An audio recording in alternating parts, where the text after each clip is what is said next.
Hi, in this video I will take you through the direct support data entry. This is part of the tool on direct support and you'll be able to see your results later. But first about direct support. This is basically the cost that a district has or an NGO in supporting the services and the WASH services in a district. And they can have lots of different activities. But before we start listing them, let's have some basic information. This is just useful to have your basic one on your district, number of systems in district, and the communities. And please put in the total number of population because it gives a ball figure per person cost.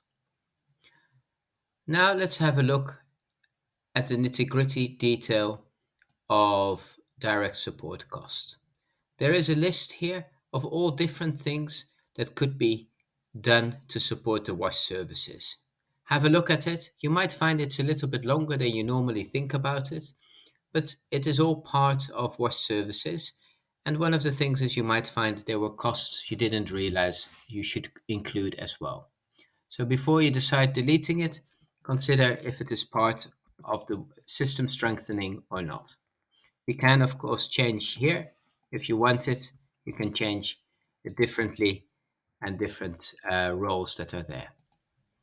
This first box here is for staffing. So this is for people, the time that people spend. And you will see a couple of things asked. First is how many man months overall are people spending on this item? Let's say on project supervision. In total, during a year, typically there are 2 people working 3 months, so that's 6 months. The actual salary, and this is just an estimation, you don't have to be too detailed, is about, let's say, 1,500. Therefore, the actual cost related to this in staffing is about 7,500, 750. You can continue doing that for each of the lists.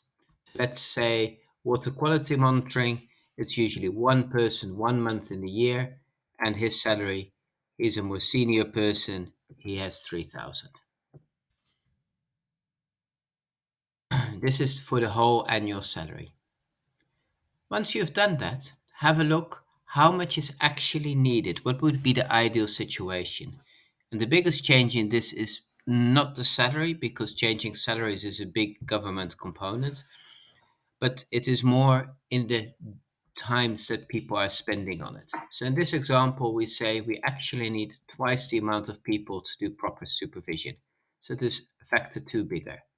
In the example of the water quality monitoring, you might find it should actually be two months that people spend onto it. You'll notice that the salary is the same one because, as mentioned, that the idea is not to be talking too much about salary increase, it's more about resources as a number of people available. Here you'll be able to indicate who is the one who is having that expense. Is it the government, NGO, or private sector? And feel free to add here any comments that you might have. Here you already see per row a small calculation of the gap. So in this case, it was ideal cost is 1,500, actual cost is 750, so the gap is 750. You have an idea to see where the biggest gap is. In this case, it is in, and let me just have a look, at annual monitoring.